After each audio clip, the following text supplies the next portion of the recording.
தினம்தோறும் விளக்கேற்ற நல்ல எண்ணெய் இதயம் நல்லெண்ணெய்.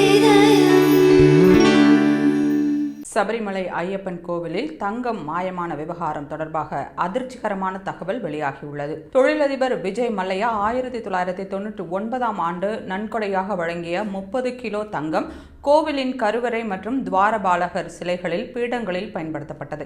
ஆனால் சமீபத்திய பராமரிப்பு பணிகளின் போது அவை முழு தங்க தகடுகள் அல்லாமல் செம்பு கலக்கப்பட்ட தகடுகளாக இருந்ததாக தெரியவந்துள்ளது.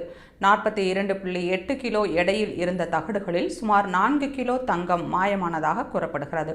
தகடுகளுக்கு தங்க முலாம் பூசும் பணி பெங்களூரு தொழிலதிபர் உன்னிகிருஷ்ணன் போற்றியிடம் ஒப்படைக்கப்பட்டது.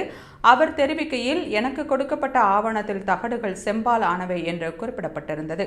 ஒருவேளை தங்க முலாம் தேய்ந்து போயிருக்கலாம், அதனால் தேவசம் போர்டு மீண்டும் முலாம் பூச முடிவு செய்திருக்கலாம் என்றார். இதைத் தொடர்ந்து தங்க முலாம் பூசப்பட்ட தகடுகள் சென்னையில் நடிகர் ஜெயராம் வீட்டிற்கு கொண்டு செல்லப்பட்டதாகவும் அங்கு பூஜை செய்யப்பட்ட பின்னர் கோவிலுக்கு அனுப்பப்பட்டதாகவும் தகவல் வெளியானது. இதற்கு விளக்கமளித்த ஜெயராம், தகடுகள் தொழிற்சாலையில் எலக்ட்ரோ பிளேட்டிங் செய்யப்படுவதாக உன்னிகிருஷ்ணன் சொன்னார். பின்னர் கோவிலுக்கு அனுப்புவதற்கு முன்பு எனது வீட்டில் சிறிது நேரம் பூஜை செய்ய முடியுமா என கேட்டேன்.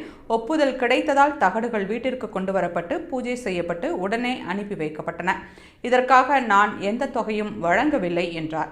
இந்த விவகாரம் தொடர்பாக சபரிமலை கோவில் நிர்வாகம் மற்றும் திருவாங்கூர் தேவசம் போர்டு விரைவில் விளக்கம் தருவார்கள் என எதிர்பார்க்கப்படுகிறது.